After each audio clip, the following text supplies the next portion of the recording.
I loved America. Not because we were great. Maybe we were, maybe we weren't, I don't know. I loved America because we were good. You can be proud of being good. And for a long time, our values were good. Even when they led to ill-advised actions. Good afternoon.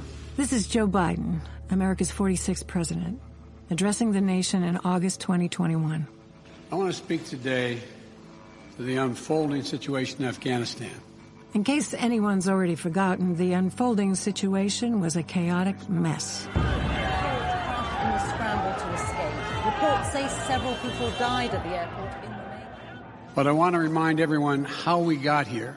And that's exactly what I will be doing, too. We went to Afghanistan almost 20 years ago with clear goals. Get those who attacked us on September 11th, 2001, and make sure al-Qaeda could not use Afghanistan as a base from which to attack us again. According to Biden, therefore, how we got here begins with a response to a foreign attack on American soil. And I agree. But the foreign attack he's talking about is 9/11. The one I'm talking about was early. Our immediate response to Pearl Harbor was to throw ourselves into World War II. But in my memory, and this story is my memory, our long-term response, the one that led to the dangerous world we all live in now, begins at the end of that war. Those who forget history are doomed to repeat it. Let's not make the same mistake twice.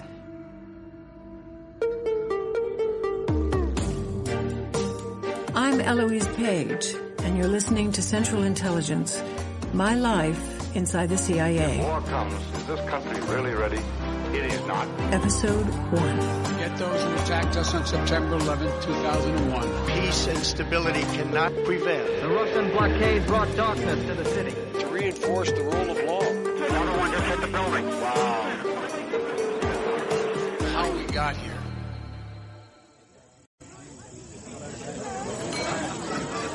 My history begins in two different places. First, in the gardens outside the dining room of Princess Tanda Karaja's palace in Bucharest, Romania. Okay, come on. Everyone in front, everyone. Together, please, except for the guy with the drink straight. You stay near me. Okay. Who's carrying a compact? Frank, no. Anybody? Catch. Oh, thank you, my lady. What's he doing? Woo! Rifle over my shoulder, facing the other way. Find the bottle with the mirror. Oh, no. And aim for the neck. Frank was a legend. He was the first American officer in the entire Second World War to actually meet a frontline Russian general face to face. Bullseye!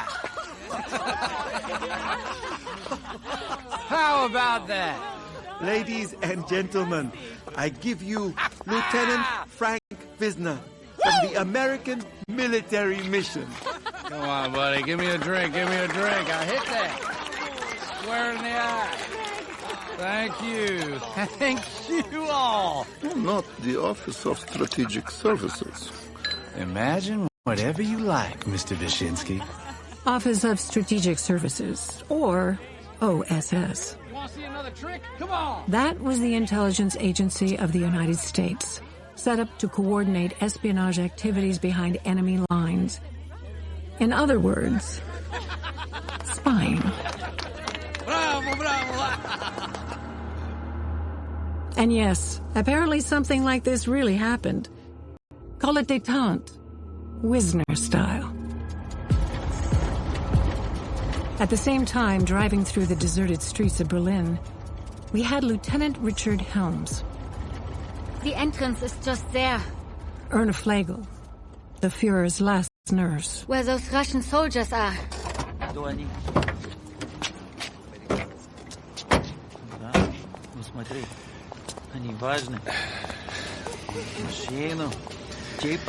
What are they saying, Erna?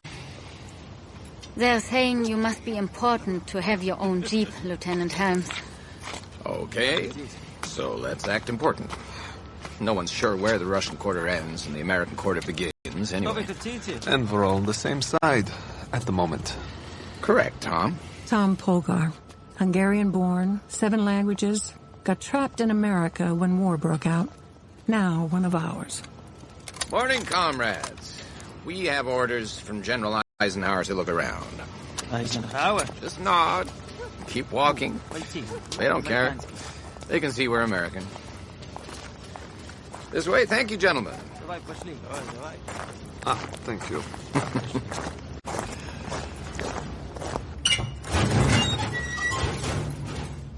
That's the bunker door. And out here, in the shell hole, is where we burnt the body. With kerosene. So he couldn't be put on display like Mussolini. No ashes? Mm-mm. The Russians boxed everything up as soon as they got here. Ask them if you don't believe me. Yes, we have. And unsurprisingly, they'd said nothing.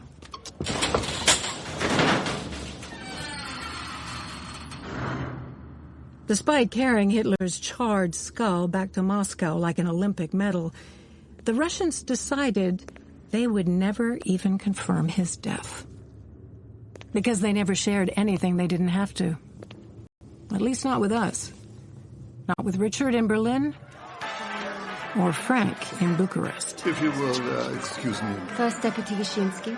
It's getting late, Princess Tanda, and the dancing's begun. Time for me to thank you for a wonderful evening and slip away. Thank you for coming. And Mr. Wisner, I did enjoy your exhibition of American marksmanship.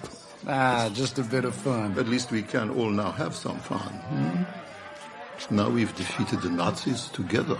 And given this beautiful country its freedom back. For which we are in debt to both America and Russia. A toast to freedom.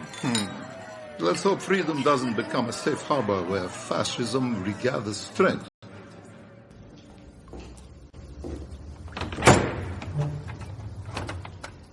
This was their private quarters. Adolf and Eva committed suicide on that sofa. The Russians just got everyone out and left it. They were still fighting street by street. D, over here. Is that his safe? Could we get it past the guard? I might be able to open it. You can open a peen tumbler lock? What have you got in that pocket? A grenade?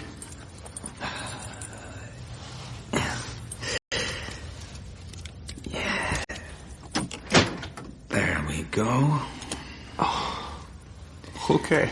I'm impressed. Embossed stationery, unused pistol, and one letter from Gellin. That's Richard expressing unbridled ecstasy. Because Reinhard Gellin had been Hitler's head of intelligence on the Eastern Front, and we were in a race with the Russians to get to him first. And yes, it was already us and them. Okay, let's get out of here. On paper, we were allies, but that was already looking shaky. In Germany, Poland, and especially Romania, where the eastern palace walls shimmered in pre-dawn amber light, and the only sound was Frank and Princess Tanda enjoying sexual congress. This wasn't tradecraft, by the way. It was just cheating. But I'll let Frank answer to the good Lord and his even better wife, Polly, for this behavior, because the point is there's bad behavior and bad behavior. What was that? Frank? What? Don't worry about it. Let's just, What the hell?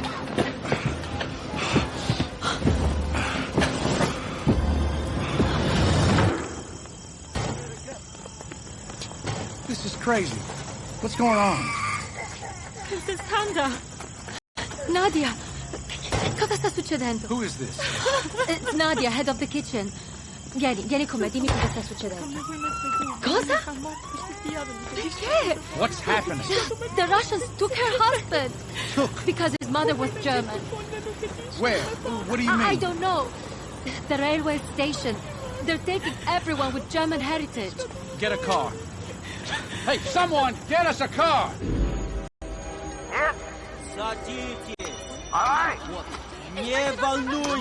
Hey, soldier. What's going on here?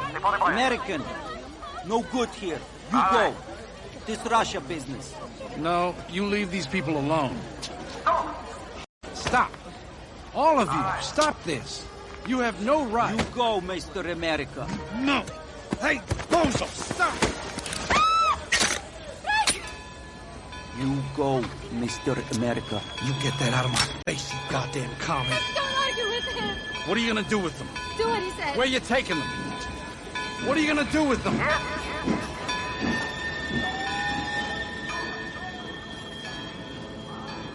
2 more years would pass before the CIA was finally formed, but its soul and its purpose, its meaning, was born right here in the heart of Bucharest.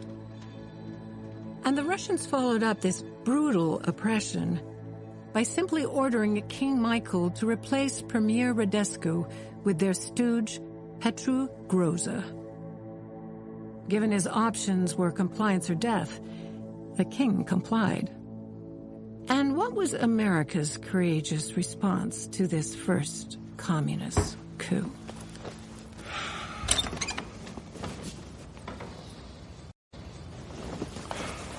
You're leaving? You know I don't want to. I cannot believe you're just pulling out of Romania completely. I'm sorry. Your entire military delegation? It's an order. From President Truman himself. And he just does whatever Stalin wants now, yeah? Yes, sir. No, sir. No. We will do something, Tanda. They won't take over the whole country. They are, Frank. That is exactly what they're doing. And if you abandon us... I won't. I won't. I promise. America does not abandon its friends. Come here.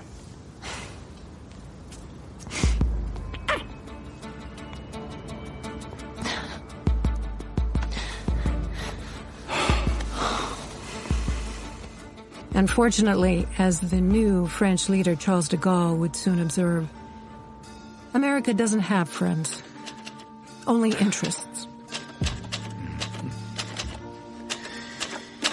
There. I think my translation's correct. Well, let me see. Back in Germany, Richard Helms and fellow intelligence officer Tom Polger were still puzzling over the letter they'd found in Hitler's safe. Dear Führer, I can confirm the cells under my control are still in position. Heil Hitler. Yours respectfully, General Reinhard Gehlen, Head of Eastern Intelligence. Yes, that is correct. Gold star, Agent Helms. But why did Hitler want to keep it in his safe? I don't think getting inside the head of Hitler is conducive to maintaining sanity. Well, then again, the only other thing he kept in there was a blank sheet of personalized stationery. That'll be worth something in a few years. Can I have a look? Wait, what? You're writing on it? A postcard home, that's all. Dear Dennis? My 3-year-old boy. Dear Dennis, the man who might have written on this card once controlled Europe 3 short years ago when you were born. Today, he is dead. His memory despised, his country in ruins. He had a thirst for power, a low opinion of man as an individual, and a fear of intellectual honesty. Darling Richard and his sweet little card. Decades later, Dennis found it in the attic and gave it to CIA's museum. His father had died by then, and he died as one of the most revered figures in CIA's entire history. But in retirement, he had lived to see 9/11. We both had. The very attack CIA had been created to prevent. We couldn't.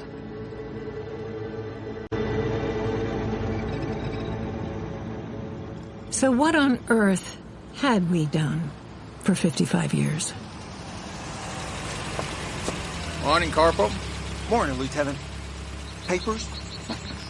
If I forgot them one morning, would you really turn me away? I'd have to, Lieutenant. A wine factory in the German town of Wiesbaden had been requisitioned by the OSS to be its European headquarters. Thank you, Lieutenant.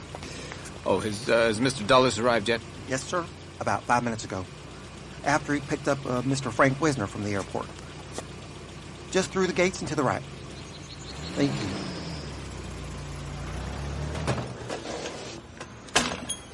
Lieutenant Helms. May I introduce Lieutenant Wisner? Please, Richard. Frank. Good to meet you at last. And may I introduce Mr. Alan Dulles? Have a seat. I'm glad you two are fine. By the end of the war, Alan Dulles had emerged as America's most celebrated spy, which he'd achieved through combining high expectations with, let's just say, dubious morals. Shall we discuss the situation in Romania? Situation? Hell, Alan, it's a goddamn tragedy.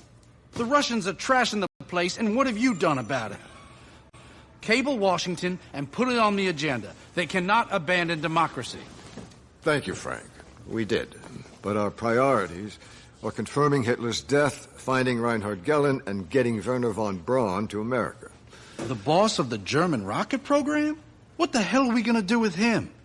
How can a Nazi rocket engineer be worth more than 20 million freedom-loving people who fought alongside us? Well, Truman doesn't think picking a fight with Russia would be a very popular move. Not while we're calling ourselves allies and still fighting Japan. So he's just gonna sit back and watch the Russians pick off Romania, then Albania, then Greece, then Italy. He's not sure if that's really what they want to do. Isn't it obvious? No. Not without reliably collected intelligence. You've got that. I'm it. I'm telling you what they've done. We know what they've done, Frank. We just have no idea what they want to do next. God! Frank, we don't have one asset inside their Secret Service or even inside their army, let alone the Kremlin. The truth is, we have no information on what they are really thinking at all. Maybe I'm dreaming. I fell out of the plane, knocked myself out, and this is a nightmare. Maybe that's it. Look, Frank, you're probably right. Probably. The Russians probably will end up being our biggest adversary. Democracy's a threat to them, and they're going to use the excuse of suppressing fascism to stamp it out wherever they can. So what are we going to do? Well, let's think it through. Basically, you want the Office of Strategic Services to speak truth to power in a way that materially influences U.S. foreign policy. Yes? Yeah. Well, first we have to show Truman we can harvest intelligence better than the military. And if we do that, we can win the case to also control analysis, and that, my friend, is how we will influence policy. Starting with Gehlen's letter. Are we making progress there? To answer that question, Richard visited the analytics division, which is where I'm putting myself into the story. Miss Page? Yes, Mr. Helms? That's me. I am Miss Eloise Page. I am a single, polite, patriotic, naive, a Christian Southerner, already involved in operations, having joined the OSS in 1943. What do you think? Have you had time to examine Gehlen's letter? Well, the signature's genuine, so it is from General Gehlen. So how can we figure out what he's saying? Have you tried X-rays? Infrared? Yes, Mr. Helms. Well, it can't just be a simple communication. Why would Hitler keep something like that in his personal safe? I agree. Any other ideas? Well, see the last period? It's lighter and just a little smudged. I did wonder if that was more than just the ribbon running dry. Oh, my God. Magnify it. What a fabulous idea. You already have. Yeah. Yes, I had. And we took it straight back to Mr. Dulles and Frank Wisner.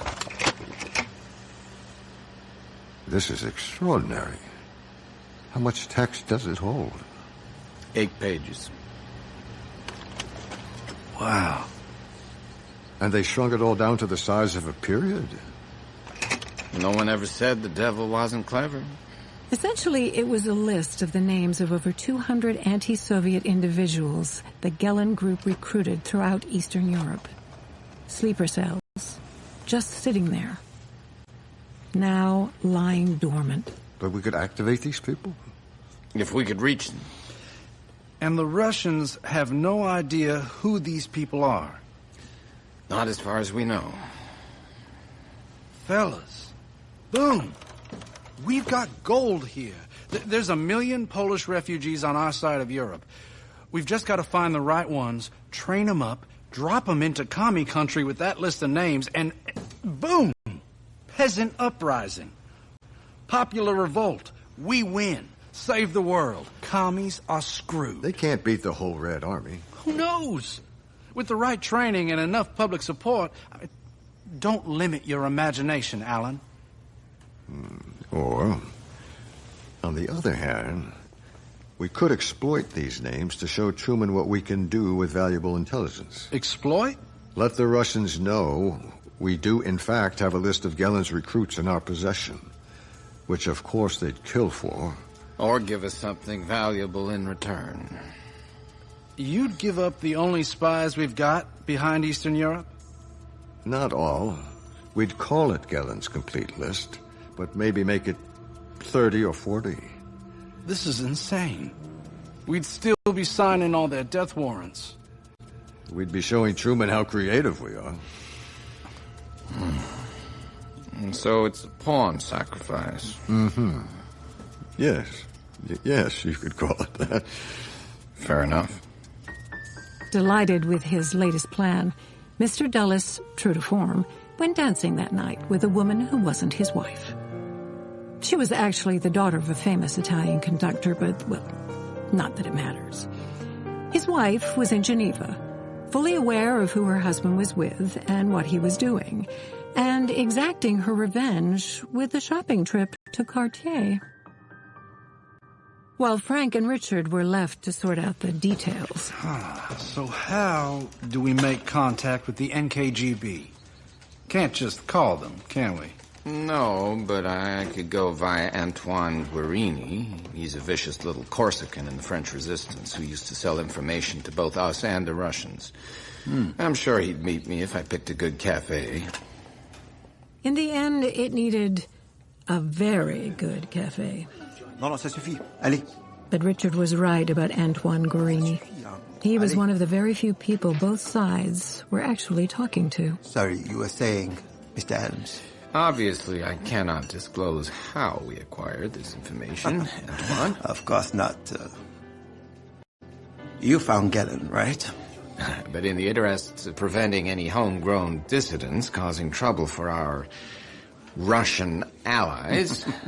Of course. A Berlin station chief. The famous Mr. Dulles, yes. I would personally share these names with the NKJB's Berlin manager. Correct.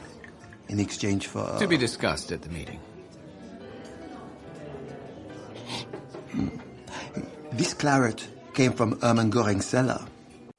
He had hundreds of 29s, all the first growths. Santé?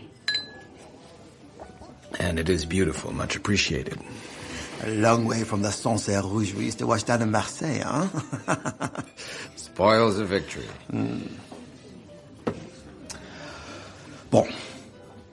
Dick, I have already raised the matter with Viktor Sharnikov, and he is very interested, obviously. But he will need to verify the authenticity of your information first. You must apply these names in writing prior to any meeting with Mr. Dulles. Antoine, you know I can't agree to that. I'm just the messenger. Do they want to do business or not? Very much so. Meeting, then names. Names, then meeting. I tried. Believe me. Look, with a meeting, I get paid by both of you. Without a meeting, I just drink good wine. So I put your case very strongly. But they are immovable on this. It has to be names, then meeting. Or nothing.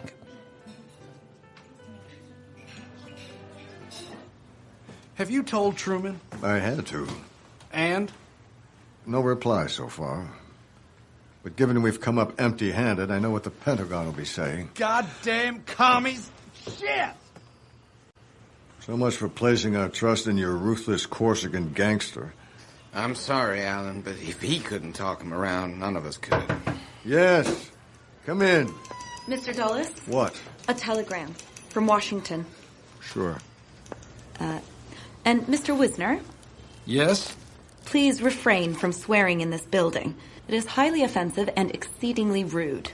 Sorry, Miss... Page. Miss Page. Jesus Christ. He's getting rid of us. Pardon? Truman. He's closing us down. Goddamn bullshit! Sorry. What section? Just the German desk? Everything. The entire OSS. He's dissolving his whole intelligence service. Shit! We were given 2 weeks to pack up and leave. So that was it. Mr. Alan Dulles's great dream of a civilian-led, centrally coordinated spy agency was dead before it existed. And nothing would ever bring it back to life. Not for at least 4 or 5 days.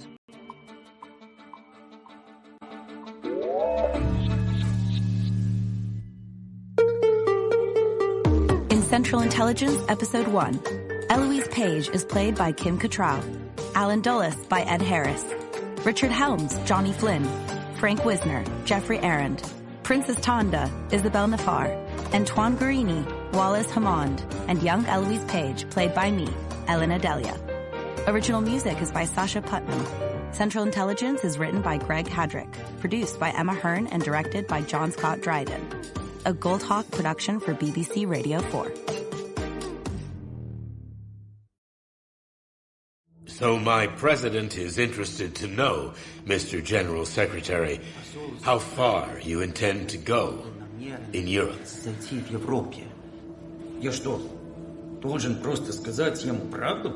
In 1945, a few days after he dissolved his entire intelligence service, President Truman asked the American ambassador to Moscow to find out Stalin's intentions.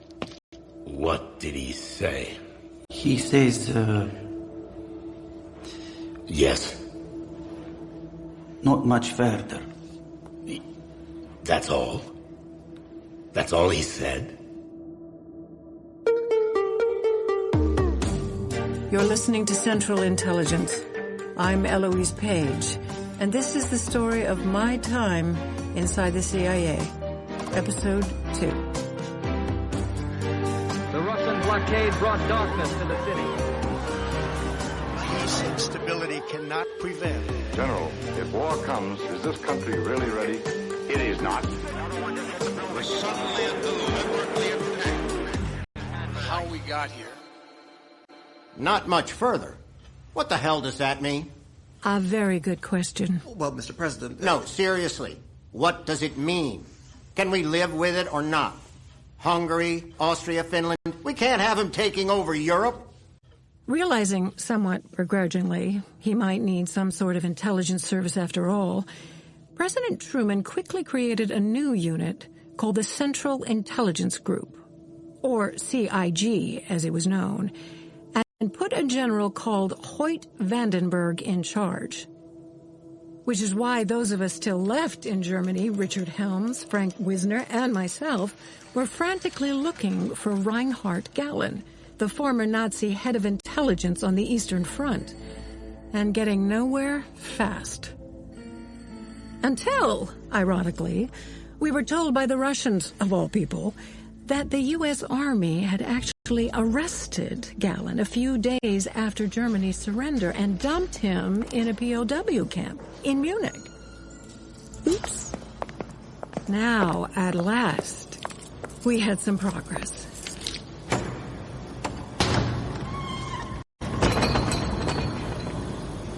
He's in there, Lieutenant Helms. Thank you, Corporal. I'll wait here.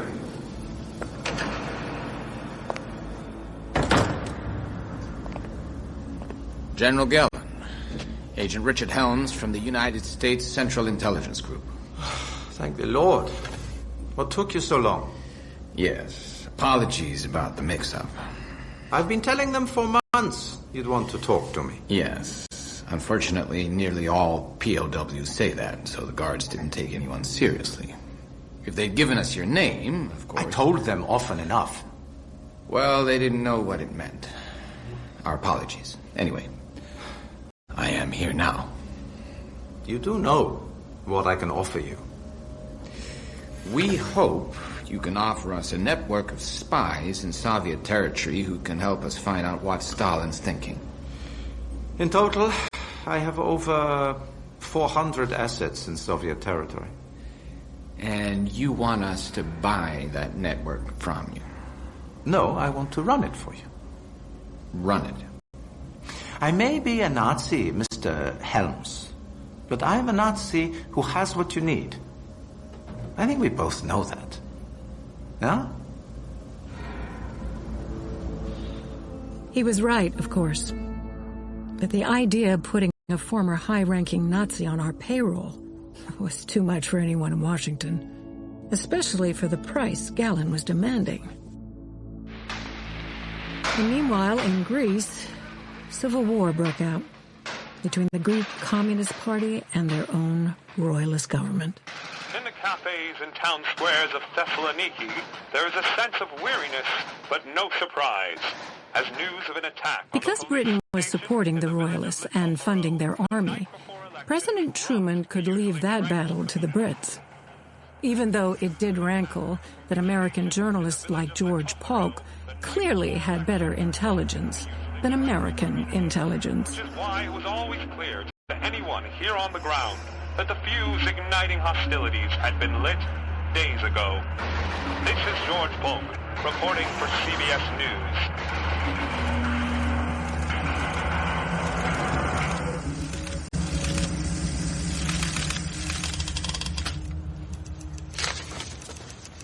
Memo from General Hoyt Vandenberg, Director, Central Intelligence Group. Stop. Who is in charge of espionage in Eastern Europe? Stop. Well, that's you and me, isn't it, Dick? Yes. Well, he wants you in Washington immediately. That's ominous. He's also sent over a copy of a 5,000-word telegram on Soviet culture from a State Department attaché in Moscow called George Kennan. Apparently, it scared everybody. So back home we went to meet our new boss, General Vandenberg, who had no experience in intelligence at all and was really just marking time until he was appointed head of the Air Force. Wow. This telegram is dynamite. Listen, in summary, Kennan says, we have in Russia a political force fanatically committed to the belief that no permanent peaceful coexistence with the U.S. is possible, and that the international authority of the United States must be broken if Soviet power is to be secure. Look, Dick, I've just had a thought. And you know what? On our budget, given they won't let us work with Gellin yet, you know what we need to show them what we can do? What? Bicycles. Bicycles? Morning, Lieutenant. You're our driver, right? Yes, sir. Great. Anyway, you know that nurse who showed you Hitler's bunker? Erna. Well, she told me she knows a whole bunch of East German peasants who got raped and tortured by the Russians on the way to Berlin. And they'll rat on them all day long. So, look, why don't we get them organized? Let them follow the Russians around on bikes and tell us their every move. Then we can sabotage the lot. Boom. Job done. That might actually work. Of course it will. See? Action. CIG headquarters, sir. Thanks, buddy. Good luck, Frank. Shh. Between us, yeah? Catch you tomorrow, Dick. Where to now, Lieutenant? Maryland, thanks. Bradley Lane. This was Richard's family home, which he had not seen for over 2 years. Oh, my darlings! Nor had he seen his wife, Julia, or their son, Dennis. Look, my Dennis. Such a big boy.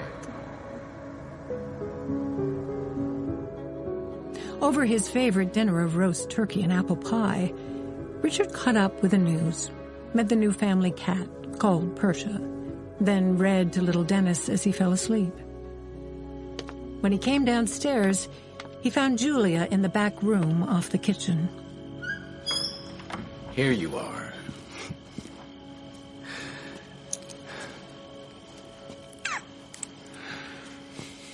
Can we talk first?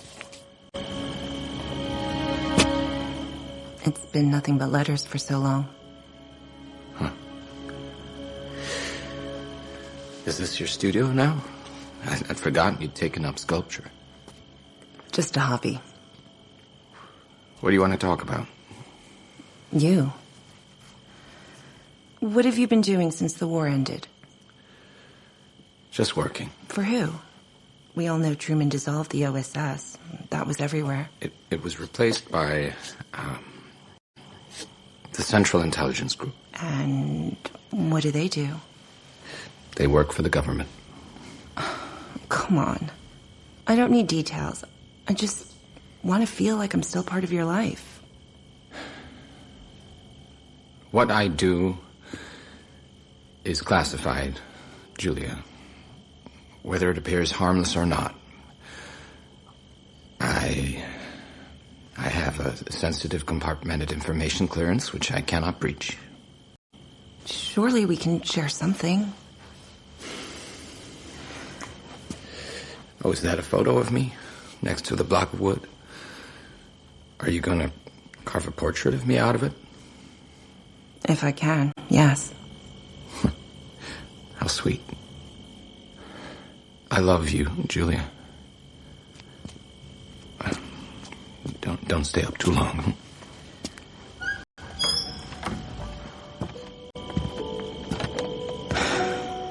All Julia could do was stare at the block of wood.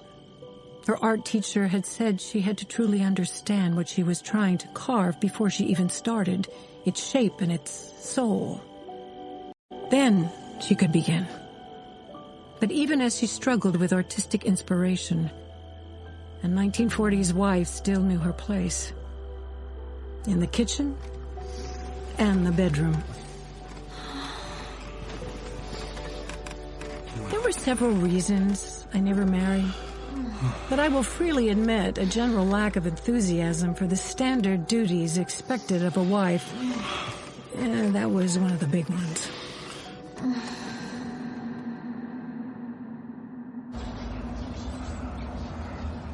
Next morning, a refreshed Richard parked by the drab row of Quonset huts along the reflection pool in Washington and met with his new boss, General Vandenberg. Did you know that Wisner wanted me to buy second-hand bikes? Jesus Christ, Helms. I mean, how could I put in a request for 200 bikes when the Army wants 2,000 A-bombs? To be fair, General, it probably would have worked. Really? You think we could have defeated communism with some, rusty bikes? They might have given us part of the answer. Well, if I'd gone to Congress and said, please, guys, we only need a few bikes. They'd have laughed their heads off. Jesus Christ. Anyway, when I told Wisner he was a dumbass nutcase, he resigned on the spot. Sensitive little kitty cat. So, what about you? You've become a bit of a team, you two, right? What are you gonna do? At the moment, I'm very happy here, General. Glad to hear it. Let's get to work then, huh? All right, top priority. What the hell did Stalin mean when he said he wouldn't go much further? Who can tell us? Well, what about that's, Yellen? His men in East Germany are genuine spies, right? Well, he says so, but he won't tell us who they are, so it's hard to know. Well, how much would it cost us to fund them? I mean, can we start off with something, say, big-ish, but not too big? He wants office space, salaries, equipment, travel expenses, operating expenses. 1 or 2 million? Good. Yeah, that's what I was hoping. I'm having lunch with the Secretary of Defense today. He thinks he can slip me a couple mil out of his budget. Under the table, so to speak. So, we can at least get started and show some results while I go through the grind with Congress and Truman. And we're happy to bankroll a Nazi officer. Just checking. We are now. Desperate measures. Just, blindfold moral discomfort and put it in front of a firing squad. Yeah? In the blink of an eye, Richard sent orders straight back to his old deputy in West Germany, Tom Polgar. Cash was wired from Washington, and Gellin reactivated all the assets in his much-vaunted East German intelligence network, who in turn, for desperately needed American dollars, were soon searching out any crumbs of information they could find, which Gellin would then collate and pass on to Polgar. Lieutenant, lovely to see you again. May I join you? A glass of wine, perhaps? In some crowded Berlin bistro. For you, Lieutenant Polgar, our latest intelligence. Until, as we soon discovered, Gellin's agents figured it was much quicker and easier just to make stuff up and pocket the cash. Has this all been verified, General Gellin? You are in charge of analysis, Lieutenant. We just observe and collect.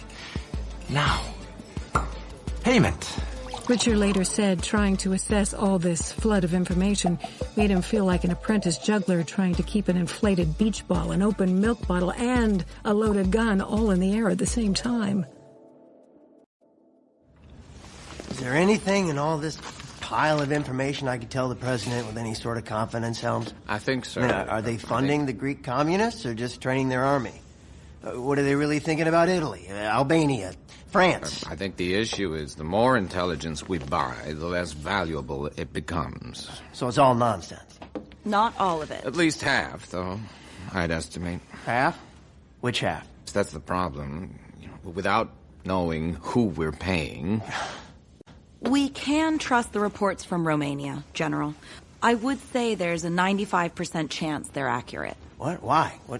What's so special about Romania? Well, they have syphilis. Excuse me? It's a code name, sir. Frank Wisner named his recruits after infectious diseases. Oh. All right, so, who's syphilis? Do we know? To answer that, Richard secured an invite to one of Mr. Allen Dulles' Long Island soirees. Mr. Dulles, you will remember, had been America's greatest spy during World War II. But thanks to deep political differences with President Truman, he had been pushed out when the new CIG was formed. Nonetheless, while both he and Frank Wisner were cooling their heels in famous New York law firms, they still kept a very beady eye on world affairs.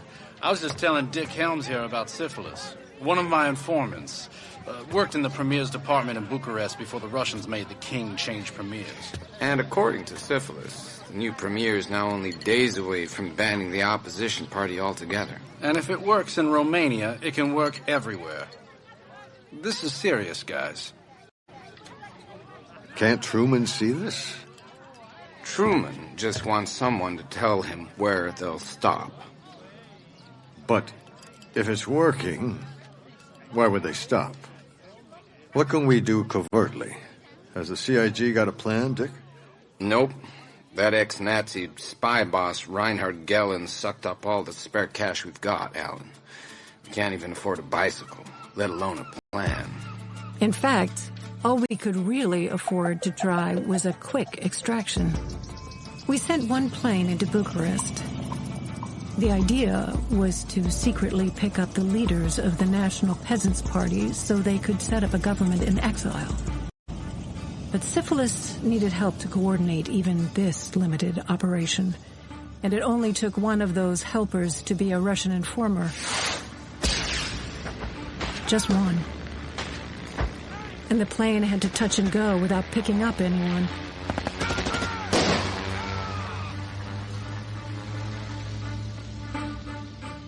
All opposition was crushed, and that was the end of any resistance to communism in Romania for 45 years.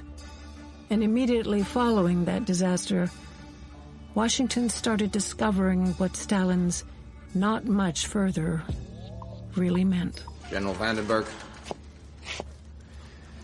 the Brits are pulling out of Greece. What? They've just cabled the State Department. They're flat broke and can't afford to keep propping up Greek democracy. They're hoping we can. But if the commies win in Greece, what's next? Italy. Their election's next, and the Italian Communist Party's already mobilizing. Jesus Christ. General, please. Someone has to tell Truman he's got to convince Congress to give him an open checkbook now. He has to fund intelligence. We can help him save Greece, then Italy. But if he just walks away from Greece like he walked away from Romania, he might as well hand Europe to the Russians.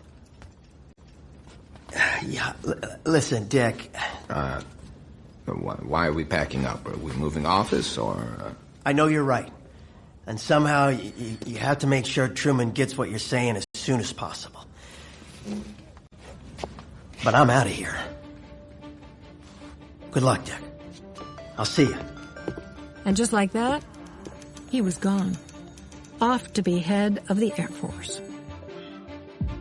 But tellingly, after Congress had been told by Truman what the world would look like if America didn't do something pretty fast, they called a special meeting in the Longworth office, where the special guest whose secret advice they sought on what a proper, modern intelligence service should look like was not anyone currently working for U.S. intelligence.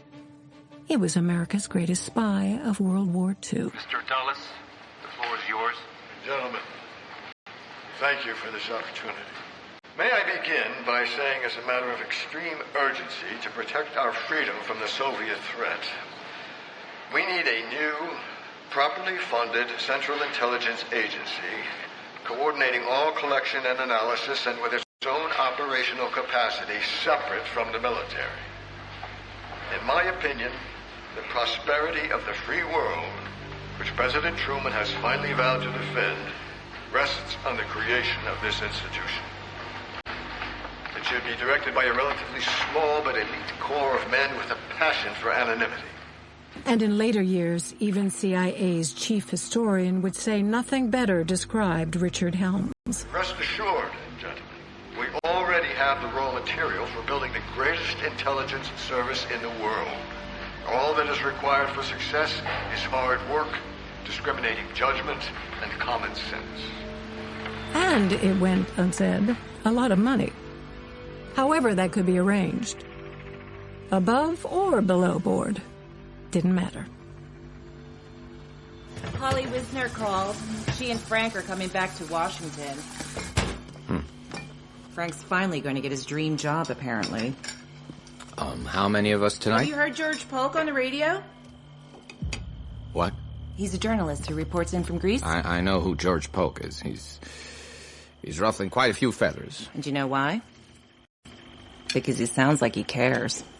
Now, according to him, the Greek communists are actually the good guys over there, while the supposedly democratic government are a greedy bunch of right-wing capitalists who pockets every dollar Truman sends them. And for what it's worth, I think it's wonderful that good journalism can still tell us things. Julia, Harry Truman's about to sign the National Security Act. It'll turn the CIG into CIA, the Central Intelligence Agency. Much bigger, much more scope. What sort of scope? Helms? Uh-huh. Sure. Dick? What sort of scope? I'm sorry, darling. I have to go.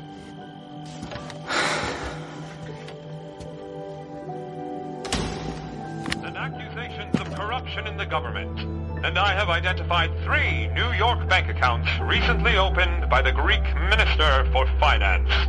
Why? While Julia listened to George Polk, Richard drove to the Council for Foreign Relations, where Russian expert and diplomat George Kennan was going to brief him and Allen.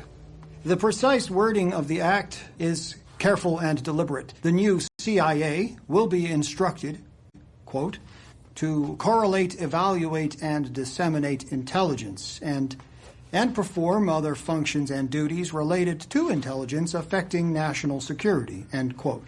Thank you. That's the official charter. So, as you can see, any covert action undertaken to combat communism just needs to plausibly fall under the definition of other functions and duties, and it will be deemed legal and constitutional. Brilliant. Starting with Italy and the Italian election. And we have a plan there? Oh, yes. If we can fund it, we're going to buy all the important media outlets to starve the Italian Communist Party of a platform, start our own radio stations, print and distribute 500,000 posters and pamphlets, and compensate hundreds of priests throughout the whole country. Priests? And bishops. Cardinals. The whole Catholic clergy, in fact. They are our biggest weapon. But we must be certain they'll use the power of the pulpit effectively and loyally. And to do that, we literally have to hand them all bags of money? No. Not bags, Alan. Suitcases. So what's all that going to cost? All up, we estimate we could need as much as $20 million. Which, of course, I can itemize for appropriations. God, no. Please. You can't go to Congress. They can't publicly sanction a covert plan to influence the result of a foreign election. We're supposed to be defending democracy. And imagine if the Russians did that to us one day. Fellas, relax. The fact is, Congress already has appropriated $14 billion for the Marshall Plan. But that's to rebuild Europe. Correct. And it's going to be spread around 17 countries. But before receiving their grant, each country has to match it. And those funds are coming back to the State Department, not Congress.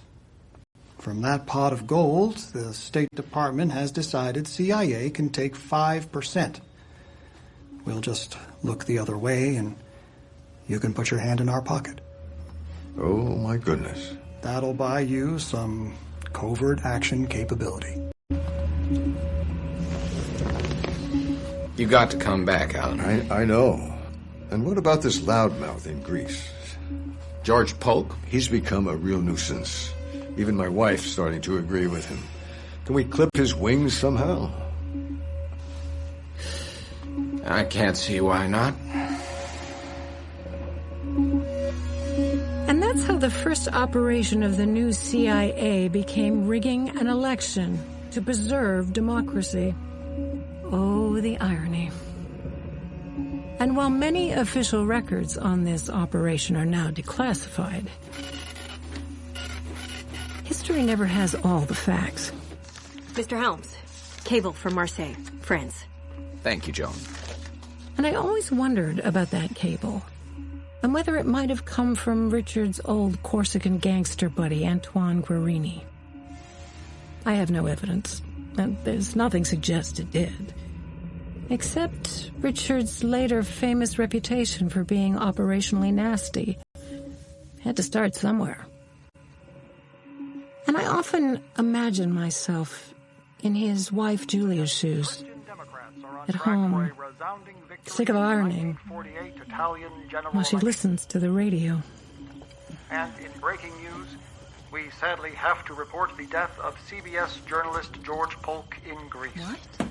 The body of Mr. Polk, 33, an outspoken critic of the Greek government, was discovered on a beach near the port of Thessaloniki last Tuesday afternoon. Polk had been covering the civil war between the Greek government and communists trying to seize control of the country. Julia! Our prayers and thoughts. Oh, sorry. I'm working late. What's the matter? Are you all right? Yeah. Nothing. Nothing at all. Good day? Yes. Yes, it was. Very good, in fact. We did a good job. With proper funding, we had saved a European democracy. with some collateral damage, of course, which is always the case. That's sadly unavoidable, but on balance, we were up and running. Although perhaps we should have learned to walk first. In Central Intelligence Episode 2, Eloise Page is played by Kim Cattrall, Alan Dulles by Ed Harris, Richard Helms, Johnny Flynn, Frank Wisner, Jeffrey Arend, Young Eloise Page by me, Ellen Adelia, General Vandenberg by Rob Benedict, President Truman by Eric Myers, and Julia Helms by Julie Serda. Central Intelligence is written by Greg Haddrick, produced by Emma Hearn, and directed by John Scott Dryden, and is a Gold Hawk production for BBC Radio 4.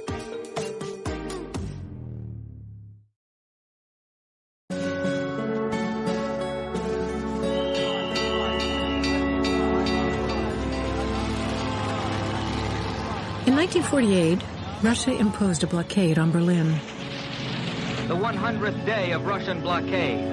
But Moscow hadn't counted on the determination of the Western Allies. Moscow's goal was to starve out and isolate the Allied community in West Berlin, Counted on the will of the Berlin people. which sat like an island in Soviet-controlled East Germany. The Russian blockade slashed transportation. The people walked. The Russian blockade brought darkness to the city. The people got used to candlelight. With Berlin being strangled, Richard Helms once again sought advice from the man who'd set out the blueprint for CIA, but wasn't, at the moment, in it.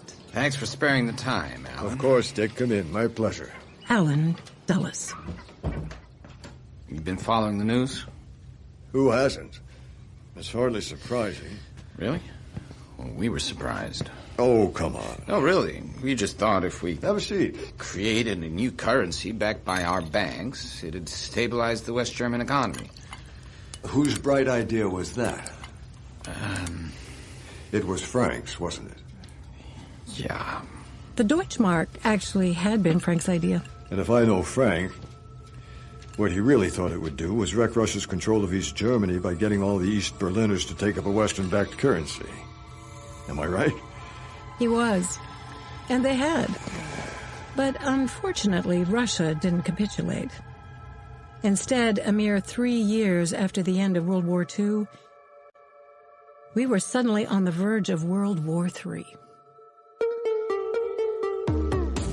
I'm Eloise Page, and you're listening to Central Intelligence, My Life Inside the CIA, Episode 3. If war comes, is this country really ready? It is not. Get those who attacked us on September 11th, 2001. Peace and stability cannot prevail. To reinforce the rule of law. Suddenly and deliberately attacked. How we got here. Stupid. In a small Georgetown bedroom, Frank pondered the catastrophe his bright idea had caused. If you can picture a highly strung manic genius curled up in a fetal position on a foam mattress, that was Frank's response. No. So now we're in a global crisis, and Truman can't lose face by backing down, I suppose. We think he's going to answer with an airlift. Airlift? He's going to fly supplies into West Berlin and hope the Russians don't start shooting our planes down. Apparently. Holy moly, what are the Russians thinking? Do they know that's an option? That's what Truman wants to know. But we still can't get inside the Kremlin, and now it's serious and urgent. Look, if we, the CIA, cannot find a reliable source of intelligence on Russian intentions, Truman's going to get rid of us, too. What about Reinhard Gellen's network? Gellen, Hitler's head of intelligence on the Eastern Front, who Richard had recruited from a POW prison cell in Munich. The Russians got inside his network a few months ago, and we can't trust any of their reports now. But Berlin's still a mixing pot. Technically split into sectors, but the barriers are fluid. And the Russian army does have some high-ranking officers there, so yes, we know that's our best chance, if we can somehow recruit one of them. Money? No, doesn't work. Blackmail? Can't find the leverage. Maybe someone's annoyed with missing a promotion. Yeah, we tried all that. Honeypot? Well, we couldn't use an American girl. That would be far too obvious. So use a German girl. Who's our chief of station there now? At the Berlin desk? Tom Polgar. Well, tell Tom he has to find one free-spirited Fräulein who's happy to target a Russian officer, unzip her dress, and get him talking. There's your answer. Huh. On the train back to Washington, Richard wondered if it really was the answer, given our urgent time frame. Honeypots had been around as long as blockades, but they still have to be trained. And only a certain type of woman can embrace that task with the right level of relish. Have you cabled Tom Polgar, Miss Page? Yes, Mr. Helms. Several times. And Tom agrees there's just no time to prepare someone properly. So, where does that leave us? Well, I told him to ask all the women in his Berlin office if they knew anyone who was already involved with a Russian officer. I thought if we found a girl in a real relationship, that'd save the time we can't afford on finding and training a girl who had to pretend. Good thinking. And it turns out his secretary's younger sister is in love with a colonel in the military police. Russian? Yes. And she's going to pass on to her sister everything he tells her, right? No. He's sworn her to secrecy, and she loves him so much she's following orders. What? But luckily, they're having trouble finding a place where they can meet in private. Lucky because... Tom can bug his own apartment and tell the secretary her sister can have it on the weekends. Huh. She'll make up some story, so her sister and the colonel won't suspect anything. Then she'll just idly chat to her about the blockade, plant that in her mind, and Tom will just record whatever the two lovers say and get the tape back to us. That's the paperwork for approval. All completed. Thank you, Miss Page. Highly commendable efficiency. And in a few short days, the first tapes were on their way back across the Atlantic. We just stayed calm and prayed it would be useful. Richard was going to translate, and I would type up the transcript. My God, it's been so long. Come here, my big, strong man. Yes. No, now. Take me now.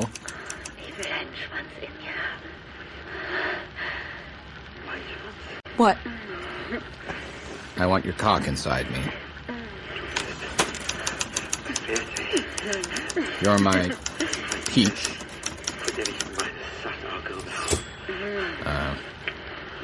A peach I've saved my juices for.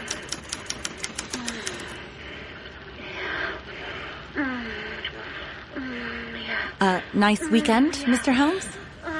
Very pleasant. You? Lovely. We did Noah's Ark at Sunday school. I had to explain to 7-year-olds why he had to round up 2 of everything.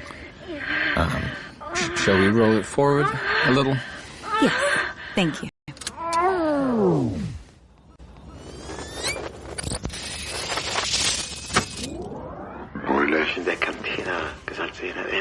At the canteen the other day, we had salted peanuts.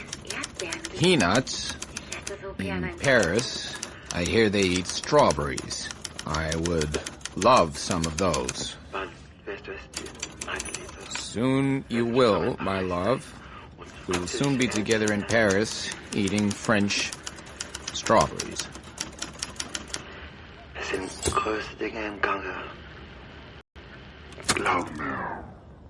What? Big things are afoot. Believe me.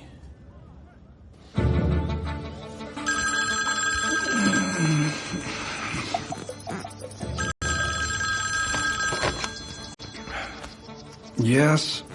Frank, it's Dick. We need you back. Now? Even earlier. We got something. From the depths of despair to the heights of ecstasy. That was Frank Wisner. And in that mood, he didn't mind barging in on anyone. Sorry I'm late, guys.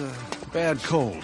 Even our new director. Glad you finally found your way back to the office, Frank. Rear Admiral Roscoe Hillencotter, who had taken over from General Vandenberg. Anyway, are you telling me, Helms, this Russian colonel actually mentioned a move on Paris? In a way, Admiral, yes. Paris? What about Paris? What's happened? Miss Page? Well, we obtained a covert recording of a Russian colonel talking to his German lover and saying, "Big things are afoot." How big? Big. Soon, we will all eat better. The Kremlin has a long-range plan, and by the middle of 52, everything will be better. 52. The atom bomb. That's what they're waiting for. They don't want to invade till they get their own. They don't specifically talk about a military invasion. You're kidding, aren't you, Dick? This is serious. We gotta smash these bastards. Look, Stalin's already taken half of Europe. He's strangling Berlin as we speak. Why wait? Let's call Truman and tell him we have to fight back now. We have to roll the Russians back to their border before they invade the rest of Europe. The president won't send troops back to Europe when they've all just got home. He can't risk any more American lives over there, especially not in an election year. Then let's not risk Americans. There are still 700,000 refugees in displaced people camps all over Western Europe. Ukrainians, Poles, Romanians, Bulgarians. We've just got to train them, arm them, and send them back home to make contact with all their oppressed buddies. Then they can blow up airfields, ports, railways, assassinate dictators. You're suggesting we recruit foreign nationals? Well, it's not new.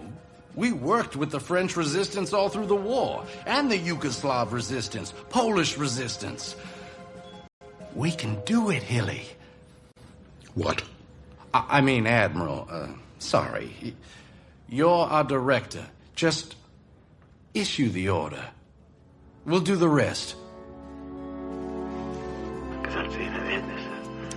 The second tape from Tom Polgar's apartment came in the next weekend. How long will you be gone? They are saying 6 months. No. Yes, I've got that. Shh, my love. It won't be for a while. And perhaps we can build it faster. We haven't seen what Sazan is like yet. Sazan?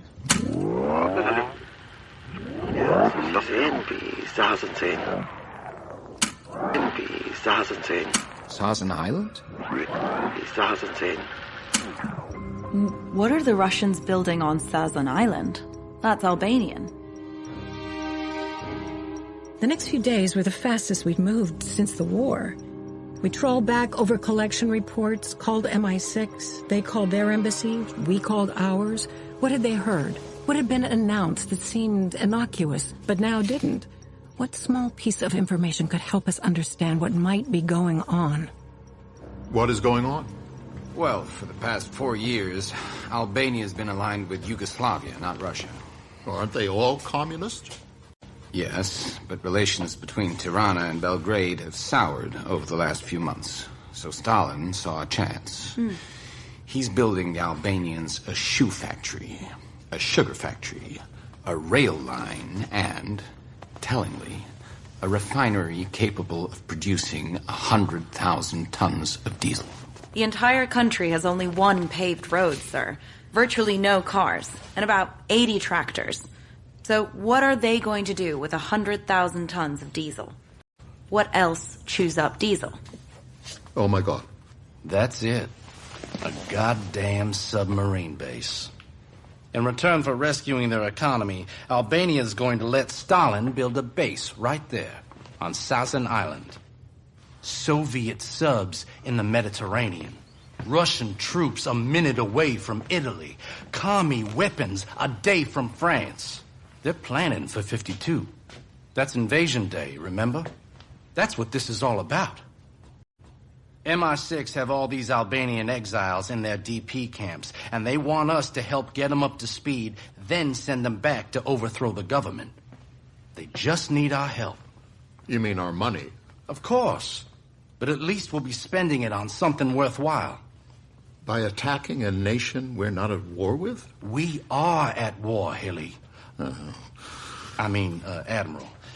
That's the point. This is all heading for 52. We've got to stop it. If we beat Russia and Albania using Albanians, Russia will never recover. Okay.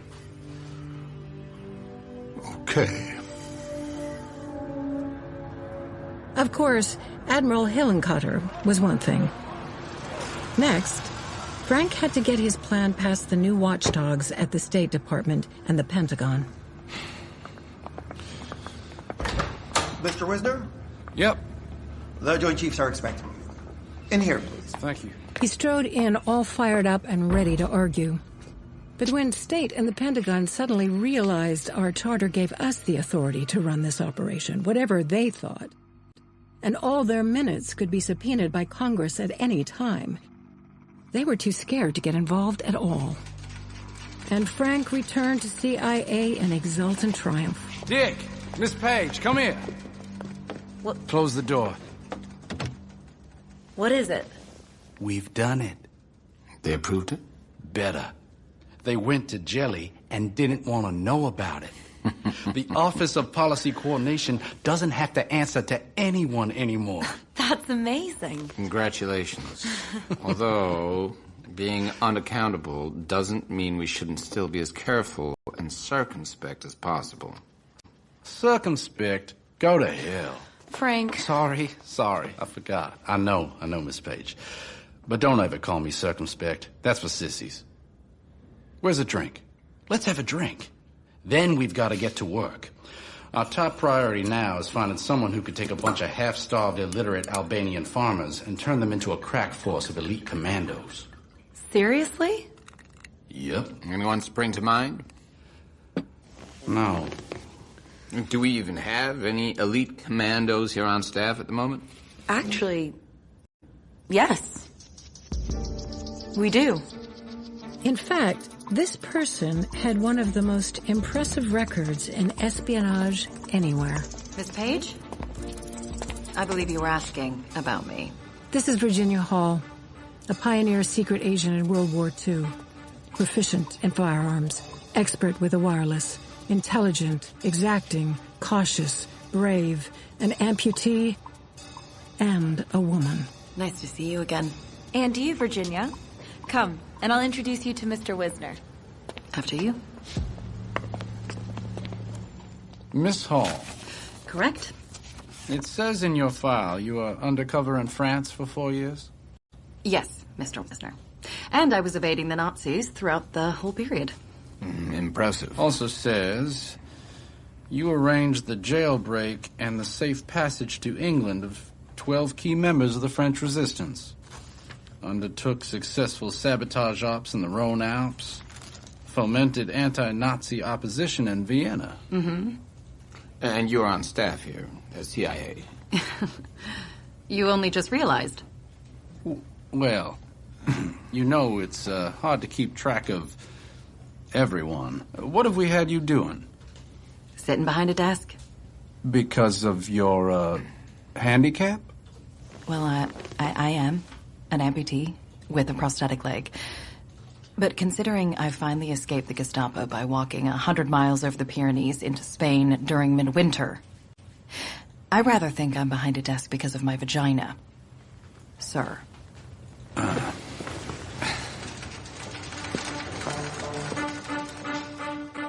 With Virginia Hall in place, the next priority was vetting her counterpart from England, just to be safe. Mr. Helms, Mr. Angleton is here. Remember the Italian election? The one where we upheld democracy by bribing the Catholic clergy. Greetings, Dick. This had been our man on the ground in Rome. James Jesus Angleton, who was now back in Washington and head of counterintelligence. I've been in touch with Kim Philby in London. We're vetting a few names the British Army put forward. Yeah, so you'd be a good man from their side for the Albania mission. You know Philby? Of course. You? No, not at all. But he's one of the names MI6 have shortlisted for the next Washington Chief of Bureau. They've invited us to make the final choice. Well, if it's our choice, it has to be Philby. Cambridge, Foreign Office, Secret Service, best in the business. I admire him enormously. You'll like him too, Dick. He also began as a journalist.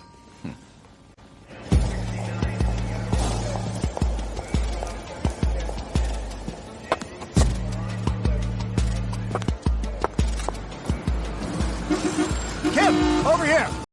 Ah, there you are. Aileen not with you?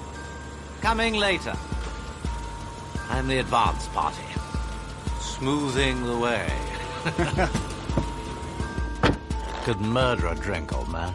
That train from New York served the worst scotch money shouldn't buy. We could try for a table at Harvey's. They stock over a dozen single malts. Excellent. No two spies better symbolize the closeness of Anglo-American intelligence than James Jesus Angleton and Kim Philby. Their relationship was built on the divine trinity of trust. I think I'm going to enjoy this post. We both will. Poetry. I grow old, I grow old. I shall wear the bottoms of my trousers rolled. T.S. Eliot. And alcohol. We have the whole afternoon, yes? At least Richard, God bless, never went beyond a third glass. That was something else the two of us shared, along with the fervent hope of one day seeing Mr. Alan Dulles back in the great game. How are things at the office? Touchy. Frank has carte blanche, which is both good and, interesting. The Albania plan's full steam ahead. You don't sound wildly enthusiastic. I just wonder if he's not rushing things a little. Virginia Hall's over there now. And yes, I've heard about her. Quite a force of nature, I believe. She does inspire confidence. It'll be fine then, Dick. What's the worst that could happen? On Malta, Virginia was asking herself the same question.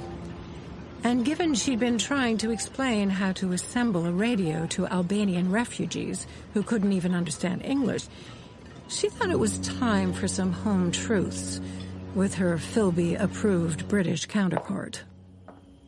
Ah, Miss Hall. Colonel Smiley? So glad you've popped in.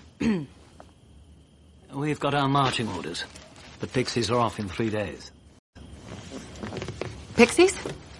Slight chaps, aren't they? Our Albanian friends. Sir, they are not ready. A few rough edges, but I've seen how hard you've been working. I've only covered a third of what they need. They've only just seen a radio. Their combat skills are poor. They won't be facing combat. Yes, they will. This is a covert mission, Mrs. Hall. All they have to do is make contact with local insurgents and radio back. Which requires traversing territory controlled by communist forces, and they're not soldiers. I would like the operation delayed. I beg your pardon? They need more time. These young men are patriots. They have a burning desire to see their country escape the yoke of oppression. Not to mention our respective governments are relying on us, and I have no intention of letting mine down. Nor I mine. I'm sending a cable this afternoon.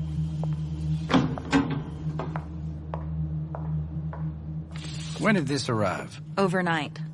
So what's her problem? They haven't quite reached elite commando status. Okay. They're not supposed to. But Miss Hall says that in some areas, they simply haven't achieved the required level of competence. But according to Smiley, she's done a great job. They can handle a weapon, operate a radio. But, Frank, if Virginia doesn't think they're ready... No one's ever ready. It's like saying what's the best time to have a baby. There's never a best time. You just do it and make it work. The point is, they're ready enough.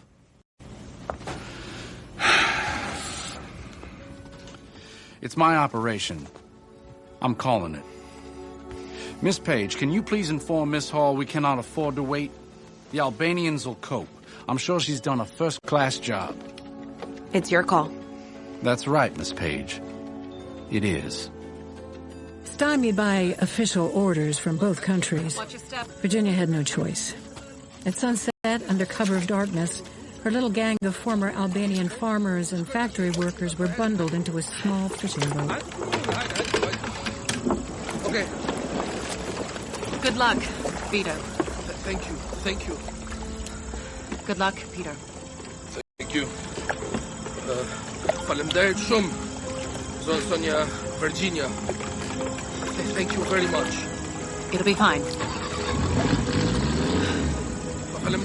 Their mission was to overthrow communism in their homeland and strike a death blow to Soviet ambitions throughout the whole of Europe. There were 9 of them. Godspeed. Virginia knew they'd make landfall in the early pre-dawn hours. Okay. And their first task was to reach the village of Horm and contact other anti-communist sympathizers. When they had done that, they were to assemble their radio and make contact with her in Malta. While Virginia waited, this motley group of half-trained idealists approached Horm. Gadal, mos bëj shumë. Hec, po.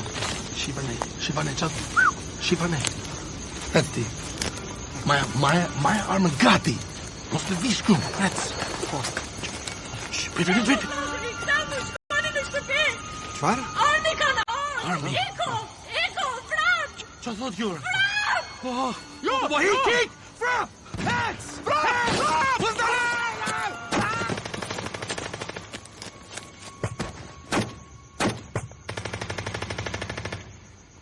They were all killed within an hour of landing on Albanian soil. It was the most disastrous result a covert operation could possibly suffer. Until the next one. In his report to the head of MI6, Colonel Smiley officially described the operation as disappointing. But what I wanted to know was, how did the Russians know we were coming?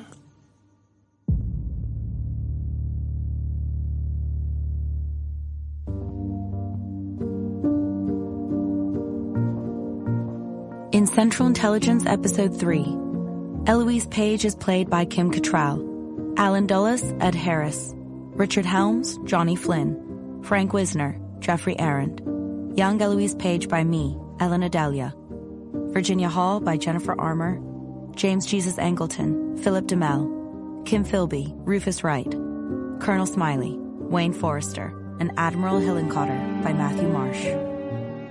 Episode 3 is written by Felicity Packard. Original music is by Sasha Putnam. It is produced by Emma Hearn and directed by John Scott Dryden. A Gold Hawk production for BBC Radio 4.